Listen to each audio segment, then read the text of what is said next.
আল্লাহর নবীর দেওয়া পতাকা সেই কবেই আমরা হাতছাড়া করে ফেলে দিয়েছি।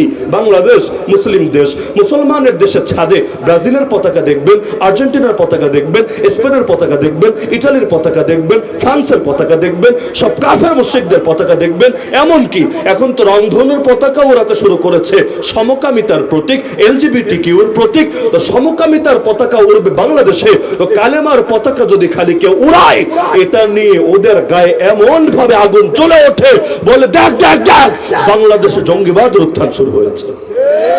কোন একটা পতাকার গায়ে কালেমা লিখলেই সেটা তোদের চোখে জঙ্গিবাদ হয়ে যাবে, আর কালেমা না লিখে ওই গেদের যদি সাইন এঁকে দেয় রংধনু, ব্যাস সেটা পবিত্র হয়ে যাবে। নাউযুবিল্লাহ মিন যালিক। রিমান্ডে পর্যন্ত আমাদেরকে এটা নিয়ে বহুত পেরেশান করেছে যে আপনাদের মাহফিলে অনেক সময় কেন দেখি কালেমার পতাকা ওড়ে, আবার সাবিলুনা সাবিলুনা আল জিহাদ আল জিহাদ এই স্লোগান কেন দিয়ে থাকে? এগুলো বলতে কি বোঝায়? আমি স্পষ্ট প্রশ্ন করেছি, কালেমার পতাকা মানেটা কি? কালেমার পতাকা কোনো দলের পতাকা না, কালেমার পতাকা কোনো সংগঠনের পতাকা না, কালেমার পতাকা কোনো ধারার পতাকা না, কালেমার পতাকা তো কালেমা ওয়ালার পতাকা, কালেমার ওয়ালা তো প্রতিটা মুসলমানের পতাকা। তোমাদের চোখে কালেমার পতাকা জঙ্গিবাদের পতাকা হতে পারে, কিন্তু মুসলমান কালেমার পতাকা জঙ্গিবাদ গালির ভয় কিছুতেই ছাড়তে পারে না।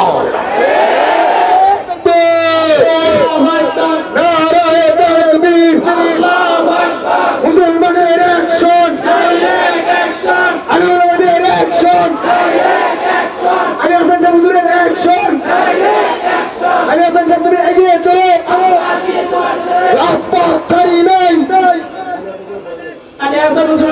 আমাদের সকলে একটা বিষয় খেয়াল রাখা দরকার যে হক আর বাতিল মিলেমিশে চলতে পারে না। আমাকে যদি এক গ্লাস পানি দেন, এক গ্লাসের ভিতর 1-2 ফোঁটা গরুর চুনা ছেড়ে দেন, এটা খাওয়া কি আমার জন্য হালাল হবে না হারাম হবে? এটা কি পাক থাকবে নাকি নাপাক হয়ে যাবে? কেন? দুই বিপরীত জিনিস একসঙ্গে জমতে পারে না, সম্ভব না। যদি এটাকে পবিত্র রাখতে চান, অপবিত্র থেকে দূরে রাখতে হবে, আর যদি অপবিত্র মিশ্রিত হয়ে যায় তখন এটাকে বর্জন করতে হবে। এটাই নিয়ম। একজন মানুষ উযু করার জন্য কতগুলো কাজ করা লাগে? সর্বনিম্ন 4টা কাজ করা লাগে। আপনারা জানেন উযুর ফরজ কয়টা? 4টা, সর্বনিম্ন 4টা। যদি না করে উযু হবে না। কিন্তু উযু ভাঙার জন্য 4টা লাগে না, 7টাও লাগে না, 10টাও লাগে না, যে কোনো একটা পাওয়া গেলেই কিন্তু চলে। একজন মানুষ মানুষের মতো মানুষ হওয়ার জন্য কতগুলো গুণ লাগে, কিন্তু অমানুষ হতে কি লাগে? যে কোনো একটা মৌলিক বিষয়ে ডিস্টার্ব থাকলেই চলে। সব ভালো, মায়ের সঙ্গে বেয়াদবি করে, সব ভালো, কিন্তু মানুষ হয়ে মানুষকে খুন করে অন্যায় ভাবে। এরকম একটা জিনিস যদি পাওয়া যায়, লোকে ঠিকই তাকে অমানুষ বলে গালি দেবে, অথচ তার মধ্যে শত শত হাজার হাজার ভালো গুণ থাকতে পারে। আমরা যেহেতু কারাগারে 1 বছর থেকেছি, কারাগারের মধ্যে নাই ভাই কোন শ্রেণীর মানুষ, সবই তো বিদ্যমান আছে। রাজাকার মামলার আসামি বলেন, খুনের আসামি বলেন, ধর্ষক বলেন, অথবা সন্ত্রাসী, ডাকাত, যা লাগবে সবই মজুদ আছে। মাঝে মধ্যে অবাক হতাম, হায় রে এত ভালো মানুষটা ধর্ষণ করলো কিভাবে? এত ভালো মানুষটা সেটা কি সন্ত্রাসীদের গডফাদার? এটা হয় কিভাবে? পরবর্তীতে বুঝতাম না, তার আসলে 2টা রূপ কাজ করে, একটা আমাদের সামনে আর আরেকটা হলো বাইরে। জেলের মধ্যে টিটি, যারা টিটি মানে টপ টেরর মানে একেবারে উচ্চ পর্যায়ের সন্ত্রাসী, এদের অনেকে আলেম ওলামার এই পরিমাণ খেদমত করেছে, সুবহানাল্লাহ। মানে এগুলো বললে শুধু বলাই যাবে ঘন্টার পর ঘন্টা, লেকিন বাইরে তাদের এমন মাফিয়া রাজত্ব আছে, তাদের নাম শুনলেও এলাকার লোকেরা এমনকি সাধারণ দণ্ড পর্যন্ত থরথর করে কাঁপে। তো দেখা যায় একজন অমানুষের ভেতর অনেক মানুষের গুণ থাকে, কিন্তু একটাই যদি শয়তানি বেশি প্রকাশিত হয়ে পড়ে, তখন মানুষ ধরে আর মানুষ বলে না, আস্ত অমানুষ বলে। তো বলছিলাম, আল্লাহ নবী এসেছেন হক বাতিল মিলিয়ে জগা খিচুড়ি পাকানোর জন্য, নাকি বাতিলকে নামিয়ে হকরে উঁচু করার জন্য? একটা ঘটনা বললে আরো ভালো বুঝবেন।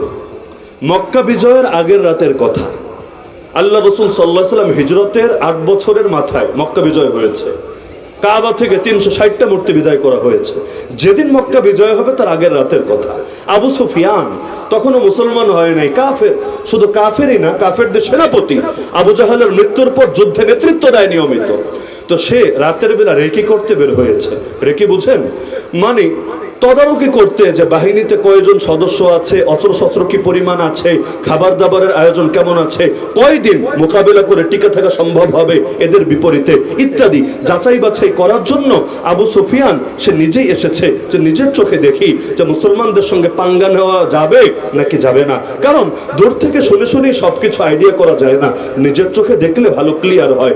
অনেকে আছে না, বাংলার জমিনে তো ছিল, সারা বছর না সারা জীবন জুড়ে বলে গেছে খেলা হবে খেলা হবে, কিন্তু যখন খেলার ময়দান কায়েম হয়ে গিয়েছে, খেলোয়াড়রাও সবাই একেবারে মাঠে ময়দানে নেমে এসেছে, রেফারিরাও বাঁশি ফু দিয়ে রেডি হয়ে আছে, সবই রেডি, এখন আর খেলোয়াড়দের টর্চলাইট দিয়ে খুঁজে পাওয়া যাচ্ছে না। কিরে ভাই, সারাদিন খেলতে চাইলা, খেলা যখন শুরু হলো তখন কই গেলা?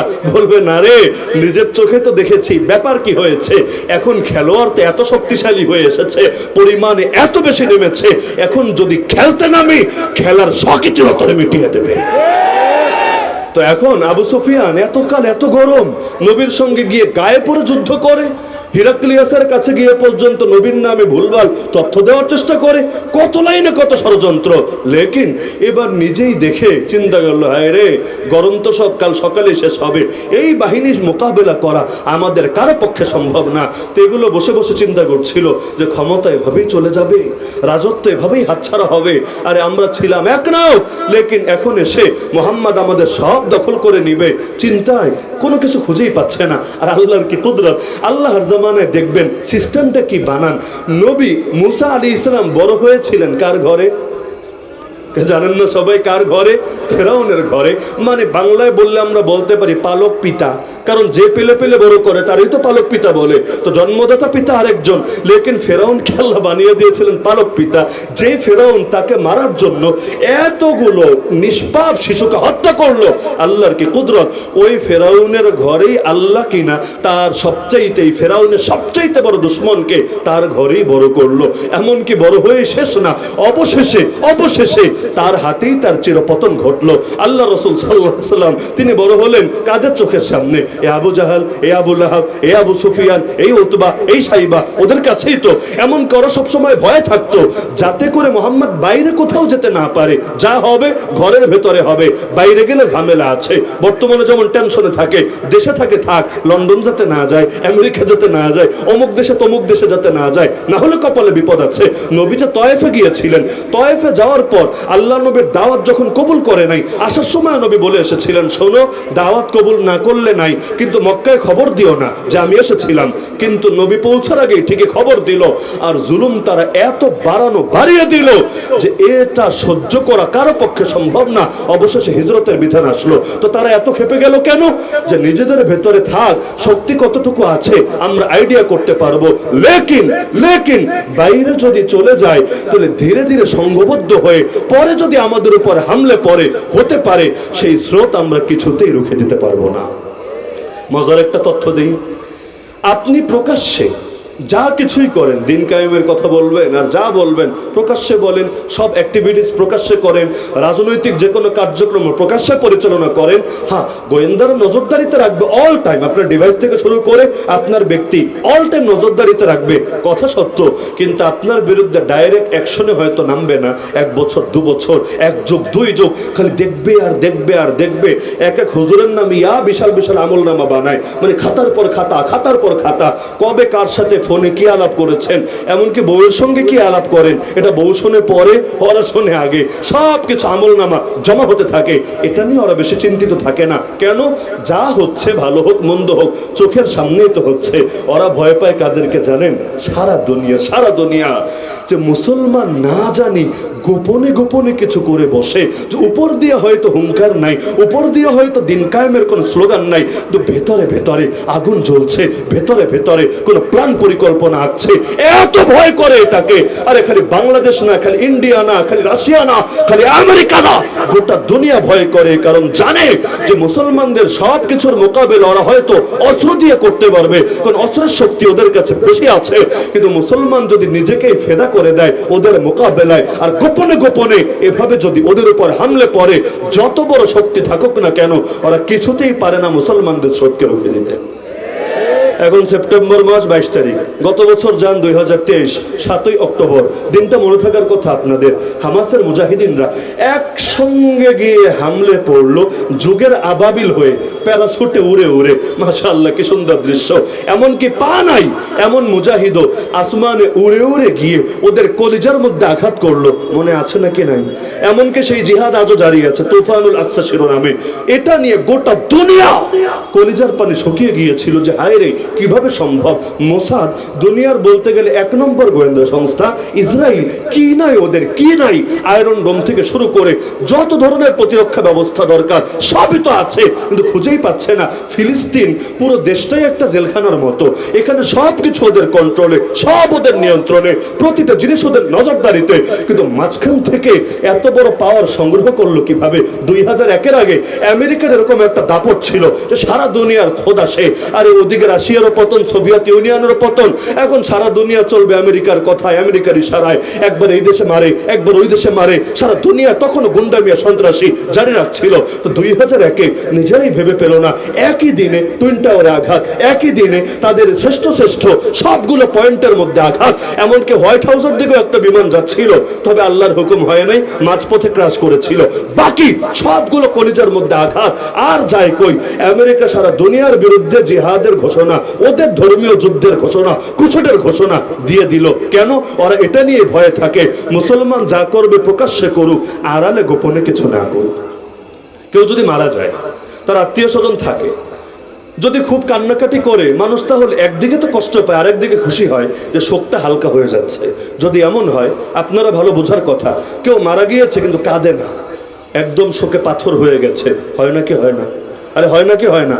মানুষ কিন্তু তারে কাঁদানোর চেষ্টা করে। কেন? কারণ তুই যদি কাঁদিস হালকা হয়ে যাবে, যদি না কাঁদিস এভাবে পাথর হয়ে থাকিস, যে কোনো সময় স্ট্রোক করেও মারা যেতে পারে, তার মৃত্যুর ঝুঁকি আছে অনেকাংশে। এজন্য মানুষ পারলে তারা কাঁদায়, বিভিন্নভাবে কাঁদানোর চেষ্টা করে। তো কাফের মুশরিকরাও চায় এটা, আমাদের হাতে মূলা ধরিয়ে আমাদেরকেও কিছুটা নাচাতে, আমরা যাতে ওদের ঢোলের বাড়ির সঙ্গে নাচতে থাকি। আর আমাদের তো এমনি লোকে বলে হুজুগে, তো একদিকে নাচুন না বুড়ি, তার উপর মাঝে মধ্যে দেয় ঢোলের বাড়ি, যে নাচবি নাচ, কত নাচতে পারবি, সামনেই নাচ, আড়ালে কিছু করিস না। কিন্তু বড় ভয়ে থাকে যদি মুসলমান আড়ালে শক্তিশালী হয়ে ওদের বিরুদ্ধে ময়দানে নামে, ওরা জানে পৃথিবীর কোনো শক্তি দিয়ে পারবে না মুসলমানকে দমিয়ে রাখতে। তো কথাগুলো আরেকটু ভেঙে চুরেও বোঝানো যেত, তবে একদিনে বেশি ডোজ দিলে আবার হজমে ঝামেলা হতে পারে, এজন্য এটার আর ব্যাখ্যায় আমি যাচ্ছি না। এবার আসি মূল কথায়, যে হক আর বাতিল একসঙ্গে মিশে চলতে পারে নাকি পারে না? তাহলে হয়তো হক থাকবে, না হলে বাতিল থাকবে, হয়তো আলো থাকবে, না হলে অন্ধকার থাকবে। কোরআন বলছে ওয়াকুল জাআল হক ওয়া যাহাকাল বাতিল ইন্নাল বাতিলা কানা যাহুকা। নবী বলে দেন, হক এসেছে, বাতিল দূর হয়েছে। নিশ্চয়ই বাতিল দূর হওয়ারই ছিল। আমার নবী মক্কা বিজয়ের পর যখন কাবায় ঢুকলেন, বাইতুল্লাহ ঢুকলেন, 360টা মূর্তি দেখতে পেলেন। আমার রাসূল এক একটা মূর্তির সামনে দিয়ে হেঁটে হেঁটে যাচ্ছিলেন, এই আয়াত তেলাওয়াত করছিলেন, আর হাতে থাকা লাঠি দিয়ে ইশারা করছিলেন। নবীর ইশারা করতে দেরি, এক একটা মূর্তি মুখ থুবড়ে পড়ে যেতে দেরি না। আল্লাহ নবী চক্কর দেওয়া শেষ করলেন, এক একটা করে সবগুলো মূর্তি মাটিতে মুখ থুবড়ে পড়েও শেষ হয়ে গেল। আমি তো এখনো ভেবে পাই না, বাংলাদেশ স্বাধীন হলো, এখনো দেশের মধ্যে রাস্তাঘাটে অলিতে গলিতে এত ভাস্কর্য, এত প্রতীক কিভাবে থেকে গেল? অনেকে আমার এই কথা বিরোধিতা করতে পারেন, হুজুর এগুলো এখনো সময় না, এগুলোর জন্য সময় আসবে। সময় কবে আসবে? যখন তোর মাথার মুন্ডু কাটা যাবে তখন আসবে। আরে যেই ঘরে মূর্তি থাকে, মুসলমান যদি হয় তো ঘরের মধ্যে ছবি থাকে, মূর্তি থাকে, কুত্তা থাকে, ওই ঘরে রহমতের ফেরেশতা প্রবেশ করে। গজবেরটা ঠিকই আসে, আযাবেরটা আসে, রহমতেরটা আসে না। তো ঘরের মধ্যে যদি মূর্তি রাখে, ভাস্কর্য রাখে, তাহলে যদি ঘরে রহমতের ফেরেশতা না আসে, তাহলে গোটা দেশ যদি মূর্তি দিয়ে সয়লাভ হয়ে যায়। আমি অন্য ধর্মের পূজার মূর্তি বলছি না, যেগুলো ভাস্কর্য আর প্রতীক নামে চালায়, এই সমস্ত মূর্তি দিয়ে যদি দেশ ভরে যায়, ওই দেশে তো রহমতের ফেরেশতা খুব আসে না? সিরিয়াল দিয়ে আসতে থাকে। তারাকান্দার মানুষ যেভাবে অশুনতে আসে, ফেরেশতারাও এভাবে ওই দেশে হুড় হুড় করে ঢুকতে থাকে। নাকি ফেরেশতারা দূরে থাকে? তো রহমতের ফেরেশতা যদি দূরে থাকে, কে আসবে জানেন? শয়তান আসবে, ইবলিস আসবে, আজাজিল গুলো আসবে, আর মোদির মতো চোর বাটপাররা আসবে। তাহলে দেশকে মূর্তি মুক্ত করার কোনো বিকল্প আছে? একদিকে বলবে নবীরে ভালোবাসি, আরেকদিকে বলবে না না নবীর সুন্নত মানতে রাজি না। আরে এগুলো নিজেরা করতে নাই, এগুলো কে করবে? ইব্রাহিম নবীরা জাতির পিতা বলতে লজ্জা লাগে না? আর ইব্রাহিম নবীকে জাতির পিতা বলতে লজ্জা লাগে না? ইব্রাহিম নবী কি ছিলেন? রাষ্ট্রনায়ক নাকি কি ছিলেন? প্রধানমন্ত্রী নাকি ছিলেন পুলিশের অফিসার নাকি ছিলেন আর্মির অফিসার? কিছুই তো না। লেকিন যখন দেখেছেন যে এগুলো দিয়ে, এই ভাস্কর্য প্রতিকার প্রতিমা দিয়ে দেশ ভরে ফেলছে, আল্লাহ নবী ইব্রাহিম কবে শক্তিশালী হবেন, কবে বিজয়ী হবেন, এগুলোর জন্য বসে বসে দিন গণেন নাই, বরং তার যতটুকু সাধ্য ছিল অ্যাকশনে গিয়েছেন। বিনিময়ে ধরে আগুনে ফেলেছে, ফেলুক না, ওরা যেটাকে ভাববে আগুন, মুসলমানের জন্য সেটা জান্নাতের টুকরা ছাড়া কিছু না। আল্লাহ নবীর জামান এক অন্ধ সাহাবী ছিল। অন্ধ বুঝেন তো, চোখে দেখে তাই না, নাকি দেখে না? অন্ধ সাহাবী। এখন অন্ধ যারা হয় তারা কিন্তু নিজের কাজ নিজে করতে পারে না, সে নিজের কাজের ক্ষেত্রে অন্যের মুখাপেক্ষী থাকে। সেই অন্ধ সাহাবীর একটা দাসী ছিল, ওই দাসী তার সব কাজ করে দিত, তিনিও দাসীটাকে খুব মহব্বত করতেন। এই বিস্তারিত ঘটনা আমি সংক্ষেপে বলবো, কেউ যদি পুরো ঘটনাটা জানতে চান, ইমাম ইবনে তাইমিয়ার আস-সারিমুল মাসলুল, ইমাম তাকিউদ্দিন সুবকির আস-সাইফুল মাসলুল, আরো বহুত কিতাবের মধ্যে বিস্তারিত আকারে পাবেন। আমি শুধু মূল আইডিয়াটা দিয়ে দিচ্ছি। তো সেই অন্ধ সাহাবীর যে দাসী ছিল, আল্লাহ তাকে কবিতার যোগ্যতা দিয়েছিলেন, কাব্য প্রতিভা দিয়েছিলেন, কিন্তু ভালো কাজে না লাগিয়ে মন্দ কাজে লাগালো। সে কবিতা বলে বলে নবীরে গালি দিতে লাগলো। আচ্ছা, নবীর এমনি গালি দিলে গালি হয়, আর কবিতায় গালি দিলে তো গালি হয় না মনে হয়, নাকি গালি হয়? আরে গালি তো গালি। তুমি বিজ্ঞানের থিওরি দিয়ে গালি দাও, ফিলোসফির কোন থিওরি দিয়ে গালি দাও, তুমি কবিতা দিয়ে গালি দাও, আর গদ্য দিয়ে গালি দাও, আর সাংবাদিকতার নামে গালি দাও, দেখার বিষয় না। গালি সেটা গালি। আর মুসলমান আল্লাহ নবীর শানে কখনো গালিগালাজ সয়ে নিতে রাজি না। তা আল্লাহ তার যোগ্যতা দিলেন, যোগ্যতা ভালো কাজে না লাগিয়ে মন্দ কাজে লাগালো। ওই তাসলিমা নাসরিন একটা দেখেন না, আল্লাহ তো যোগ্যতা দিয়েছিলেন, চাইলে ভালো কিছু করতে পারতো না? যদি ভালো কিছু করতো উম্মত হয়তো তাকে জামানার আয়েশা বলতো, জামানার রাবেয়া বসরি বলতো, কিন্তু ভালো লাইনে কাজে না লাগিয়ে বুড়ি হয়েছে বুড়ি। এমনকি এখন পুরুষও তারে ডাকে না, আরে খালি ধিক্কার মারে, পুরুষ জাতি ভালো না, পুরুষ জাতিরে দিয়ে কিচ্ছু হবে না। কেন ভালো না? যতদিন খাটকাপত পুরুষ ততদিন ভালো ছিল, এখন বুড়ি হয়েছিস, কেউ তোরে ডাকে না, ক্লায়েন্ট কেউ আসে না, এজন্য পুরুষ জাতি আর ভালো না। আফসোসের বিষয়, তো এই বুড়ি বয়সে এসেও ইসলাম নিয়ে চুলকানি ছাড়ে না। তো সেই দাসী কবিতা লিখে লিখে নবীরা গালি দিত। একদিন অন্ধ সাহাবীর কানে আসলো, সাবধান করে দিল, খবরদার দ্বিতীয়বার নবীর শানে বেয়াদবি হলে আমি কিন্তু মেনে নেব না। দাসী ভেবেছে যতই হোক অন্ধ বেটা কি আর করবে, আর যদি বেশি উত্তেজিত হয় কি করবে? চট থাপ্পড় দিবে, বকাঝকা করবে, ব্যাপার না, পরবর্তীতে খুশি করে দেবে। কারণ মহিলা মানুষ তো ভেবেছে প্রেমের ফাঁদে ফেলে অথবা বিভিন্নভাবে ইমোশনাল ব্ল্যাকমেইল করে তারে কাজ করে দেবে। সব সময় যে ইমোশনাল ব্ল্যাকমেইলে কাজ হয় না, এটা লোকে বোঝে না। বাংলাদেশে একজন মহিলা ছিল, নাম নাই বলি, ইঙ্গিত নাই দেই, যদি তার কানে যেত অমুক খুন হয়েছে, অমুক গুণ হয়েছে, অমুককে বিচার বহির্ভূতভাবে ক্রস ফায়ার দেওয়া হয়েছে, আর সাতটা চত্বর মানুষের রক্তে রঞ্জিত হয়েছে, টঙ্গীর মাঠে রক্ত ঝরেছে, এরকম যত খুনের খবর, যত রক্তারক্তির খবর, যত হত্যাযজ্ঞের খবর তার কাছে যেত, এক বাক্যে উড়িয়ে দিত, স্বজন হারানোর বেদনা আমার চাইতে কে ভালো জানে। কেমন ছিল নাকি ছিল না? আরে বাপরে, তোর স্বজনই স্বজন, আর কারো স্বজন স্বজন না। খালি চোখ দিয়ে কান্না একটু করতে পারলেই আর কোনো কিছু তোর জন্য নিষেধ থাকবে না। এমনকি আমি তো ভেবেই পাই না, কানলে মানুষ চোখ মোছে, এটা স্বাভাবিক। কানলে মানুষ কি মুছে? চোখ মুছে। আল্লাহর বান্দি কানতে কানতে নাকি বেহুশ হয়, খালি দেখে নাক মুছে। মেট্রো রেল দেখতে গেল, শোক হায় মেট্রো রেল, তোমার বিরহে কিভাবে থাকবো, তোমার হাত নাই, তোমার পা নাই, তোমার ঠ্যাং নাই, আহ কত দুঃখ। মেট্রো রেল দেখতে গেল, নাক দিয়া পানি পড়ে, নাকের পানি সামলাতে পারে না, পদ্মা সেতুর শোকে পাথর সে, নাকের পানিটা সামলাতে পারে না, রাস্তাঘাটে গাড়ি চলে না, ঘোড়া চলে না, এই চিন্তায় তার ঘুম হয় না। কিন্তু 18,000 মানুষ এখনো আহত হয়ে পড়ে আছে বাংলার জমিনে, এদেরকে নিয়ে তার ভেতরে চিন্তা কাজ করে না। আবু সাইদ মুগ্ধরা শহীদ হয়ে জান্নাতে শপথ পাখি হয়ে যায়, এটা নিয়ে তার ভেতরে টেনশন কাজ করে না। কথা শুনলে মনে হয় ওর স্বজনই শুধু মরে, পৃথিবীর আর কারো স্বজন মরে কিছু আসা যায় না।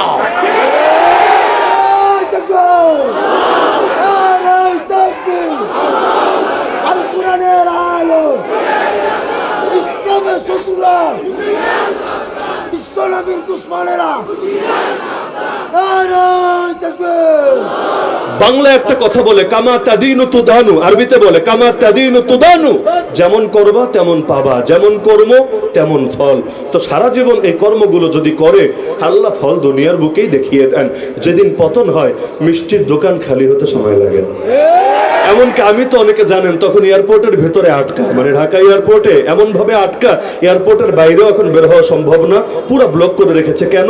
ড্যাডিজানের একটা মূর্তি ছিল এয়ারপোর্টের বাইরে, প্রায় লক্ষাধিক মানুষ এসে ড্যাডিজানের মূর্তি ভাঙবে, অনেকে ভিডিও হয়তো দেখেছেন, পরে ক্রেন এনে সেটা দিয়ে মূর্তিটা বিদায় করেছে, এর আগ পর্যন্ত ভেতরে আটকা।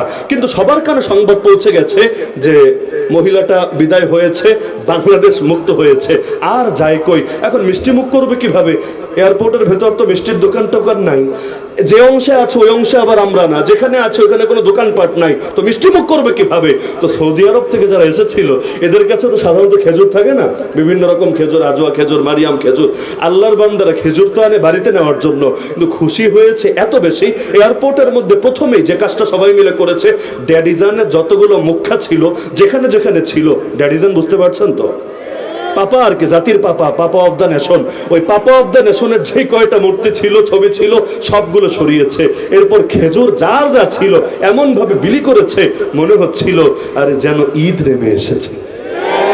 তাহলে জিনিসটা এমন, আমি এটা দেখে চিন্তা করছিলাম 1975, 1975 তো আমাদের জন্ম হয় নাই, তখন আসলে কি হয়েছে না হয়েছে আমরা তো প্রত্যক্ষদর্শীও না, কিন্তু সেদিনের মিষ্টি বিতরণ দেখে আমার মনে আসছিল যে 1975-এ মিষ্টির দোকান কেন খালি হয়েছিল, এতকাল না বুঝলেও 2024-এ বুঝে এসেছে আলহামদুলিল্লাহ। কি কষ্ট পাচ্ছেন নাকি কেউ? কেউ হয়তো ভাবছে হুজুর এখন আমাদের দিন না, এজন্য কাটা ঘায়ে নুনের ছিটা দিচ্ছেন, দিন আসুক আপনাদেরকে মজা বুঝাবো। এগুলো আমাদের ব্যাপারে খুব লালন করে কোনো লাভ নাই, কারণ যতদিন ক্ষমতায় ছিল আলহামদুলিল্লাহ এ বাংলাদেশে কেউ বলতে পারবে না আমরা নরম সুরে কথা বলেছি, আর জেল খেটেছি, মাহফিল বন্ধ হয়েছে, মামলার পেরেশানি নিয়ে আদালতের বারান্দায় ঘুরেছি, আর বহু ঝামেলা সয়েছি, লেকিন কেউ বলতে পারবে না নিজের নিরাপত্তার দিকে তাকিয়ে, পেট পকেট অথবা পিঠার দিকে তাকিয়ে কখনো হকের কথা গোপন করেছি। বরঞ্চ অনেকে আমার ব্যাপারে বলে হুজুর আগে আরো বেশি গরম বলতে, এখন আগের চাইতে একটু নরম নরম বলেন। আমি বলি আলহামদুলিল্লাহ, তবুও এটা মুনাফিকের সার্টিফিকেট হবে না, কারণ এখন তো পরিস্থিতি ভালো, সবাই বলে, এখন আমি না বললেও আটকে থাকবে না। লেকিন যখন বলা দরকার ছিল এই জাতিতে এ ব্যাপারে সাক্ষী আছে।